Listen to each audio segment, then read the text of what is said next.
সুপ্রিয় দর্শক, স্বাগত জানাচ্ছি আজকের সম্পাদকীয়তে। আমি মুস্তফা খন্দকার। ত্রয়োদশ জাতীয় সংসদ নির্বাচনের আর মাত্র 2 দিন বাকি।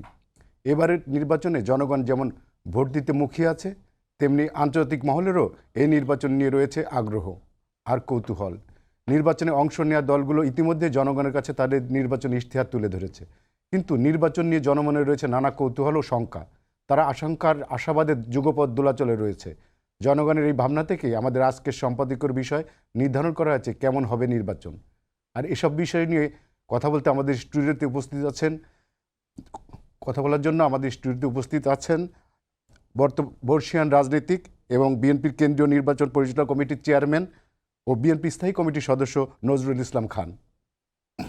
দর্শক, আপনারাও এই আলোচনার জন্য আমাদের সাথে অংশ নিতে পারেন। এজন্য আপনাদের ফোন করতে হবে টেলিভিশনে দেখানো নম্বরে। এছাড়া ফেসবুকের মাধ্যমেও আপনাদের মন্তব্য পাঠাতে পারেন। আলোচনা শুরুর আগে জানিয়ে দেব আজকের শিরোনাম। ক্ষমতায় গেলে 1 কোটি মানুষের কর্মসংস্থান তৈরি করবে বিএনপি। দেশবাসীর উদ্দেশ্যে ভাষণে তারেক রহমান। ন্যায় ও ইনসাফের দেশ গড়ার প্রত্যয় জামায়াতের।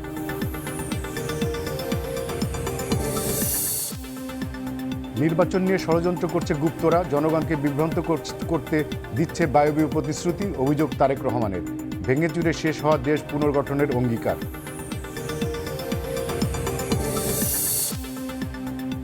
হেরে যাওয়ার ভয়ে নির্বাচন হাইজ্যাকের চেষ্টা একটি দল, অভিযোগ জামাতের আমিরের। কেন্দ্রে মোবাইল ফোন না দেওয়ার নির্দেশনা প্রত্যাহারের আলটিমেটাম 11 দলীয় ঐক্য। প্রচারণার শেষ দিনে বিরামহীন ব্যস্ততা, নকল ছিল বোরকা বানানোর হিড়িকে। ভোট নিয়ে জনমনের সংখ্যা দেখছে বিএনপি। সহিংসতা ও হুমকির ঘটনার উদ্বেগ জামাতের।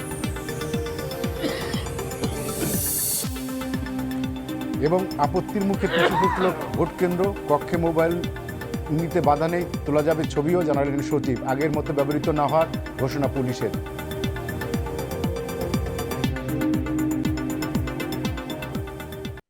আলোচনা শুরুর আগে এমপি চেয়ারম্যান তারেক রহমান রাজধানীর লালবাগ বালুর মাঠে নির্বাচনী জনসভায় বক্তব্য রাখছেন। আমরা সরাসরি চলে যাচ্ছি সেখানে। বিশেষ করে খেতে খাওয়া যে পরিবারগুলো আছে, সেই পরিবারগুলো, সেটি গ্রামেই হোক শহরেই হোক, সেই পরিবারগুলোর যে নারী প্রধান যারা আছে, গৃহিণী যারা আছে, মা যারা আছে, তাদেরকে আমরা একটি ফ্যামিলি কার্ড দিতে চাই। যেই ফ্যামিলি কার্ডের মাধ্যমে তাদেরকে আমরা প্রতি মাসে সরকারের পক্ষ থেকে একটি সহযোগিতা পৌঁছে দিতে চাই। এবং আমরা বিশ্বাস করি এই সহযোগিতা যদি আমরা বেশ অনেক বছর অব্যাহত রাখতে পারি, তাহলে বাংলাদেশের খেতে খাওয়া পরিবারগুলো ধীরে ধীরে অর্থনৈতিকভাবে স্বাবলম্বী হয়ে দাঁড়াতে পারবে। এবং আস্তে আস্তে যদি পরিবারগুলো স্বাবলম্বী হয়, এক সময় গিয়ে সামগ্রিকভাবে সমগ্র বাংলাদেশ স্বাবলম্বী হয়ে দাঁড়াতে পারবে। প্রিয় ভাই বোনেরা, আমরা সকলেই জানি বাংলাদেশের প্রধান পেশা হচ্ছে কৃষি, এবং এই কৃষির সাথে কোটি কোটি মানুষ জড়িত, কোটি কৃষক ভাইরা জড়িত। এই কৃষক ভাইরা যদি ভালো থাকে, তাহলে বাংলাদেশের মানুষ ভালো থাকতে পারবে। কারণ এই 20 কোটি লোকের দেশে আমরা যদি কৃষির উৎপাদন বৃদ্ধি করতে না পারি, তাহলে আমাদের এই যে দ্রব্য মূল্যের যে ঊর্ধ্বগতি, এই ঊর্ধ্বগতি আরো বাড়তে থাকবে। কাজে এই ঊর্ধ্বগতিকে যদি নিয়ন্ত্রণ করতে হয়, আমাদেরকে কৃষির উৎপাদন বৃদ্ধি করতে হবে।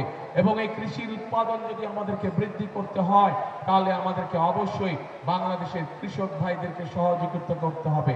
এবং কৃষক ভাইদেরকে সহযোগিতা করার জন্য যেভাবে আমরা মা বোনদেরকে স্বাবলম্বী করার জন্য ফ্যামিলি কার্ড দিতে চাই, একইভাবে কৃষক ভাইদেরকে সহযোগিতা করার জন্য আমরা একটি কৃষি কার্ড দিতে চাই, যার মাধ্যমে আমরা সরকারের বিভিন্ন সহযোগিতা কৃষক ভাইদের কাছে পৌঁছে দিব। এবং শুধু কৃষক ভাইদের কাছে সেই সহযোগিতাই পৌঁছে দিব না, আমরা সিদ্ধান্ত গ্রহণ করেছি ইনশাআল্লাহ 12 তারিখে বাংলাদেশ জাতীয়তাবাদী দল সরকার গঠনে সক্ষম হলে পরে সমগ্র বাংলাদেশে 10,000 টাকা পর্যন্ত যে কৃষি ঋণ আছে কৃষকদের, সেই কৃষি ঋণ সুদ সহ ইনশাআল্লাহ আমরা মওকুফ করার পরিকল্পনা গ্রহণ করেছি। প্রিয় ভাই বোনেরা, একই সাথে আমাদের কোটি কোটি মানুষ দেশের বাইরে থেকে, প্রায় 1.5 কোটি মানুষ প্রবাসে থাকে আমাদের। এই প্রবাসী ভাইরা বিভিন্ন সময় বিভিন্ন সমস্যার সম্মুখীন হয়। দেশে কাজ শেষ করে যখন চাকরির মেয়াদ শেষ করে তারা দেশে ফিরে আসে, তখন বিভিন্ন সমস্যায় তাদেরকে পড়তে হয়। এই সমস্যায় যাতে তারা না পড়ে, এই সমস্যায় পড়লে যাতে সমাধান করা যায়, সেই জন্য আমরা প্রবাসী ভাইদেরকে জন্য প্রবাসী কার্ড দিয়ে একটি কার্ড দিতে চাই, একটি প্রবাসী কার্ড নামে, যাতে করে তারা কোনো সমস্যায় পড়লে আমরা তাদেরকে সহযোগিতা করতে পারি। প্রিয় ভাই বোনেরা, একইভাবে আমাদের দেশের বহু তরুণরা যাদের কাছে শিক্ষার আলো আছে কিন্তু তাদের কাছে হয়তো কর্মসংস্থান নেই। বাংলাদেশের কোটি কোটি যুবক বেকার হয়ে পড়ে আছে। এটি বাংলাদেশের জন্য একটি অভিশাপ। আপনারা নিশ্চয়ই পত্রপত্রিকা থেকে দেখেছেন, কিছুদিন আগে আমি বিভিন্ন দেশের রাষ্ট্রদূতদের সাথে কথা বলেছি। তাদের সাথে কথা বলার সময় তাদের প্রত্যেককে আমি একটি কথা বলেছি যে তাদের দেশের যারা ব্যবসায়ী আছে তারা যেন বাংলাদেশে এসে বিনিয়োগ করে। উত্তরে তারা আমাকে বলেছে যে ইনশাআল্লাহ বিএনপি যদি সরকার গঠন করতে সক্ষম হয়, আমরা আমাদের দেশের বিনিয়োগকারীদেরকে বাংলাদেশে নিয়ে আসব। তারা এখানে বিনিয়োগ করবে, মিল ফ্যাক্টরি করবে। তার ফলে বাংলাদেশের তরুণ যুবকদের কর্মসংস্থানের ব্যবস্থা হবে। বাংলাদেশের বেকারত্বের অভিশাপ থেকে আমাদের দেশের তরুণরা, যুবকরা বেরিয়ে আসতে পারবে।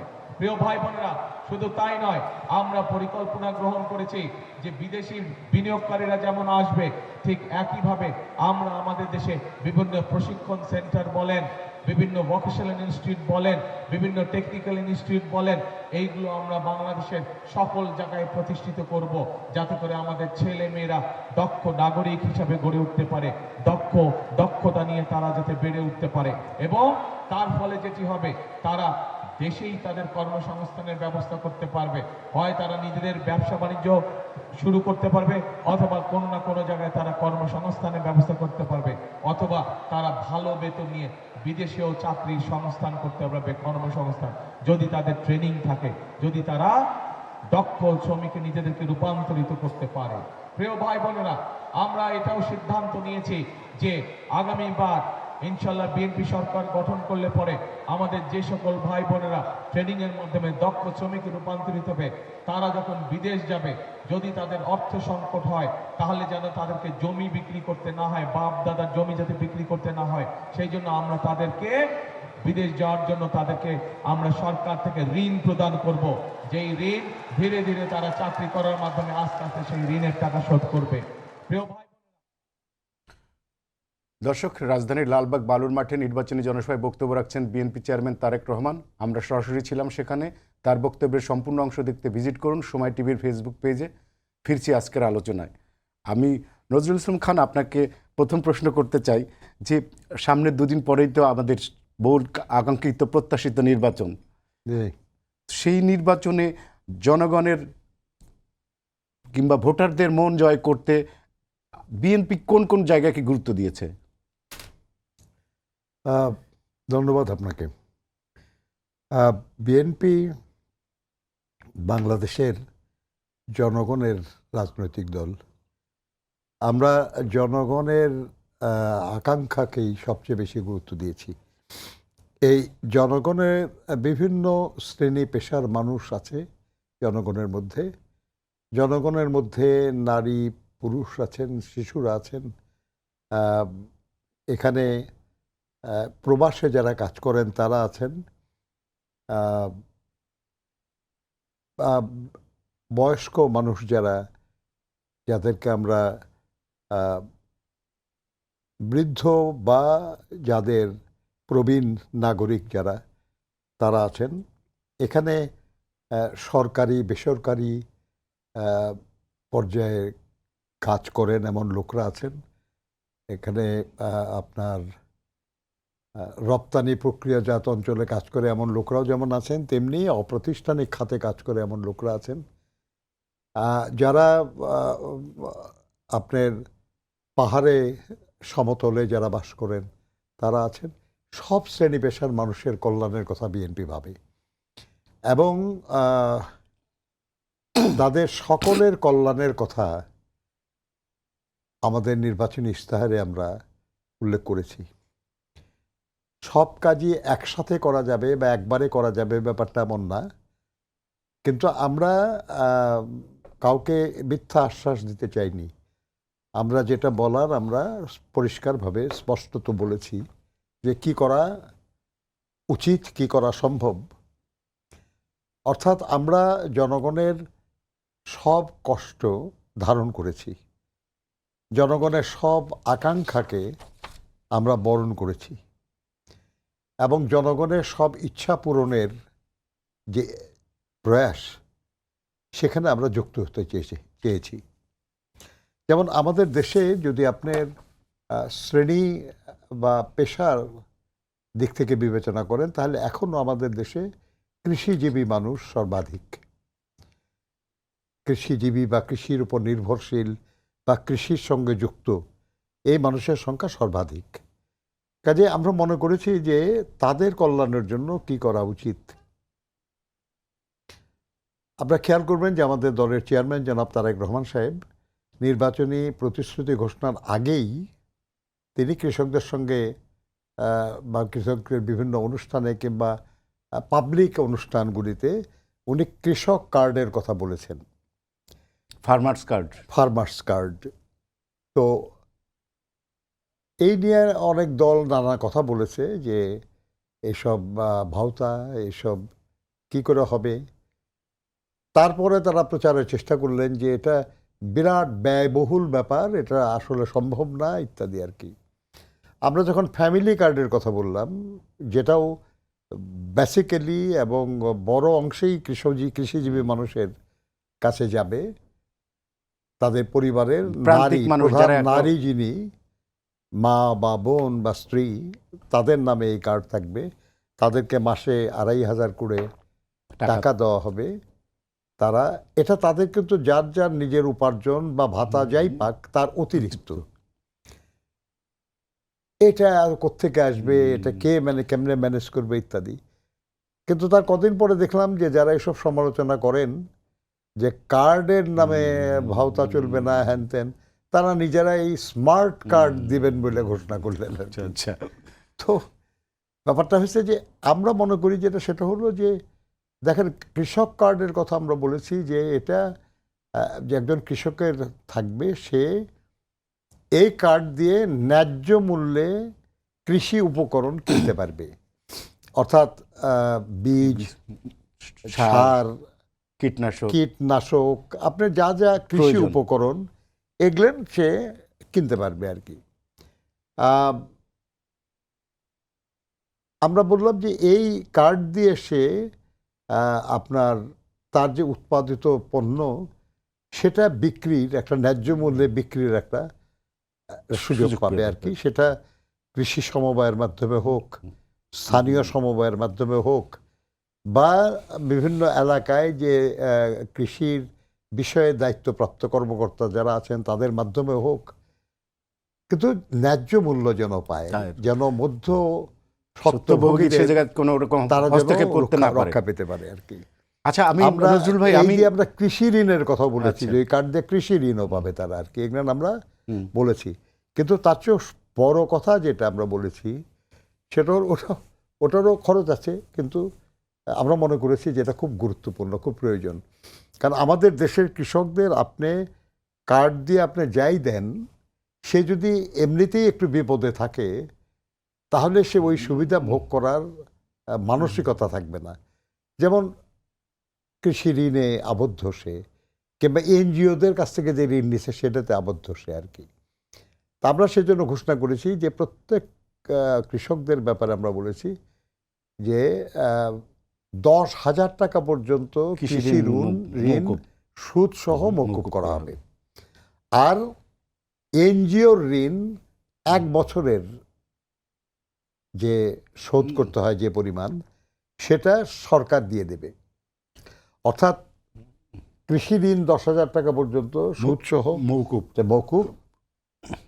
যেটা বেগম খালেদা জিয়া করেছিলেন 5,000 টাকা পর্যন্ত। আমাদের এবার বিএনপির পক্ষ থেকে আমাদের চেয়ারম্যান উনি বলেছেন 10,000 টাকা পর্যন্ত মওকুফ করা হবে। আর এনজিও ঋণ 1 বছরের সরকার দিয়ে দেবে। যা অর্থাৎ এই সময়টার মধ্যে আমাদের কৃষিজীবী মানুষ যারা, সাধারণ গরিব মানুষ যারা কৃষি না হলেও অন্য কোনোভাবে জীবিকা নির্বাহ করে, গরিব, তারা কিছুটা সময় পায়, যে সময়ের মধ্যে সে তার জীবন এবং জীবিকার একটা নতুন অধ্যায় সে সূচনা করতে পারে। আচ্ছা নজরুল ভাই, আমি একটু অন্য প্রসঙ্গে আসি। আপনারা ইস্তিহারে ট্রুথ অ্যান্ড হিলিং কমিশন নামে একটা কমিশনের কথা বলা হয়েছিল, বিষয়টা কি একটু যদি আপনি বলতেন। আসলে ব্যাপারটা হচ্ছে যে আমাদের দেশে সবসময় যেটা হয় সেটা হলো যে খুব শক্ত কথা বলা হয়, কিন্তু নরম কাজ করা হয়। আমরা অত শক্ত কথা বলতে চাইনি।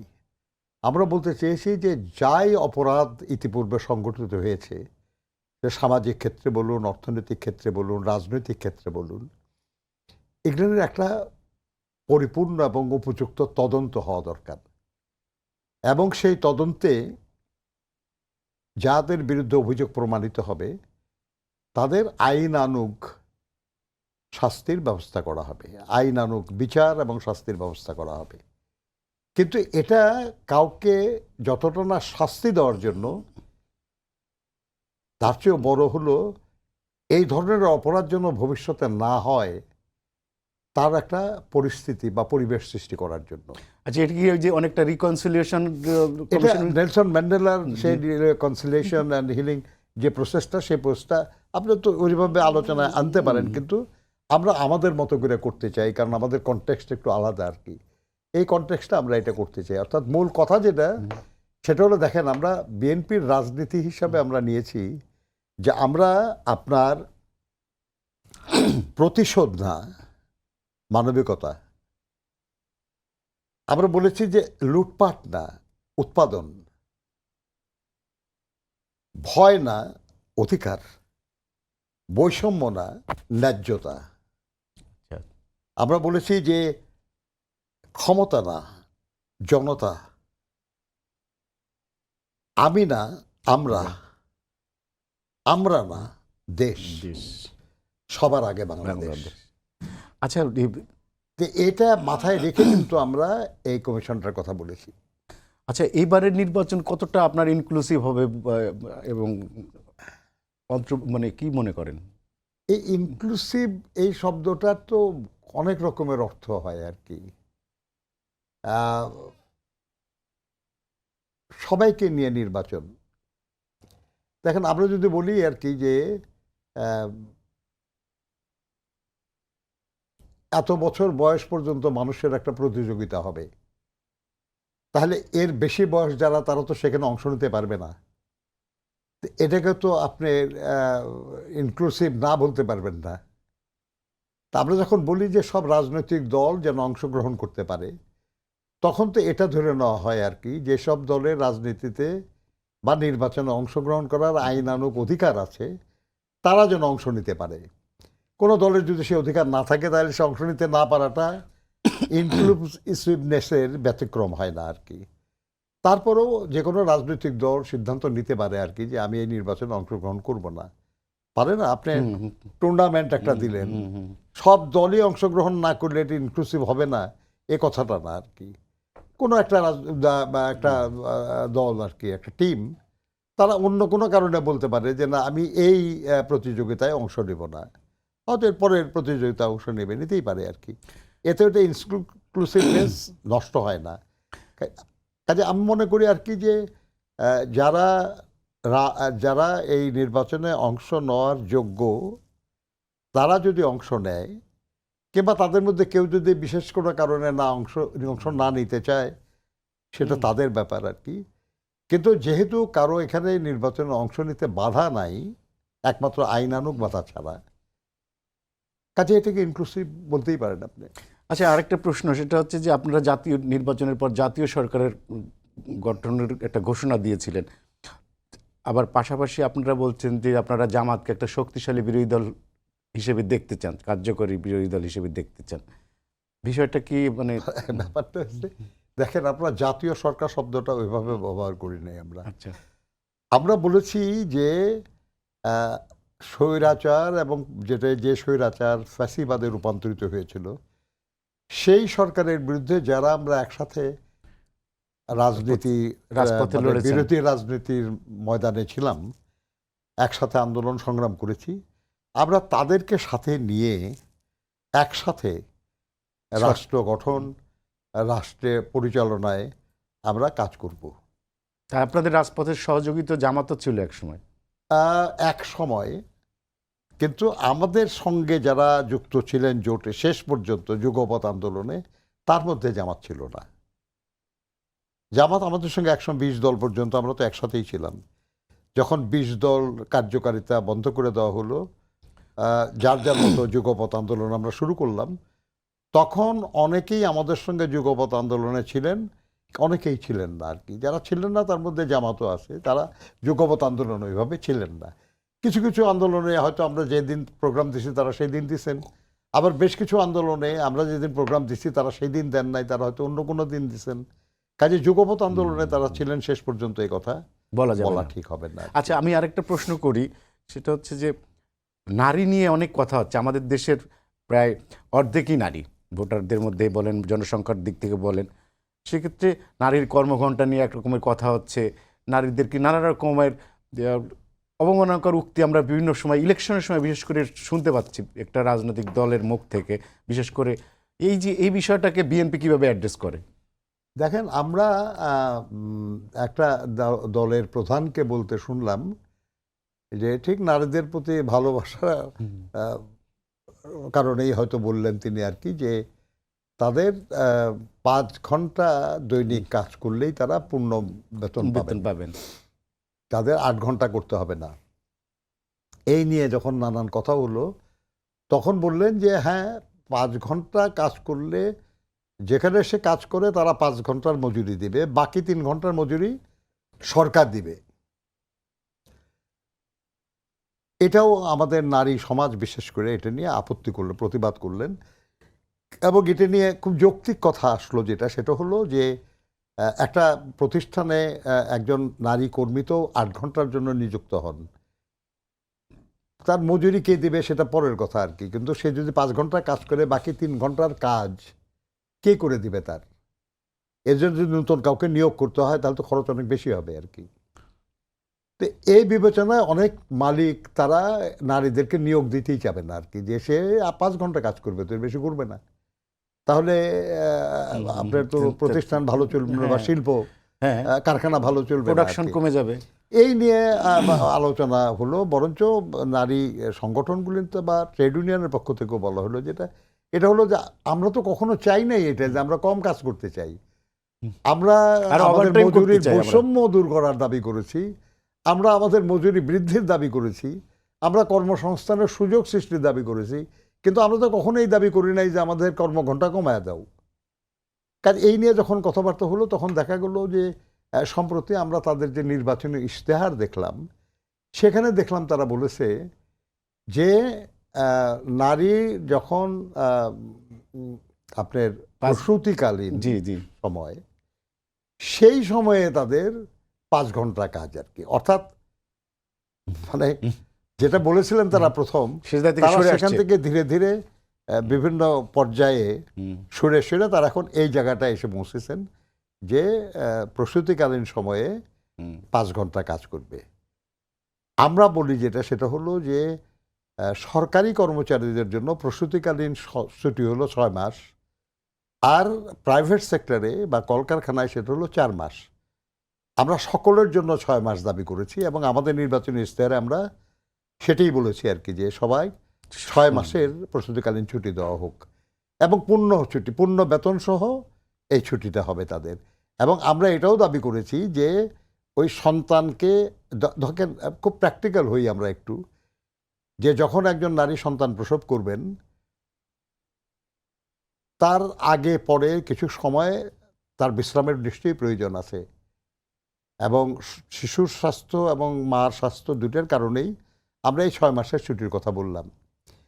কিন্তু তাকে দেখাশোনা করার জন্য তার স্বামী, তারও কিছু সহযোগিতার দরকার আছে আর কি, যেটা আমরা রিকগনাইজ করি না এতদিন।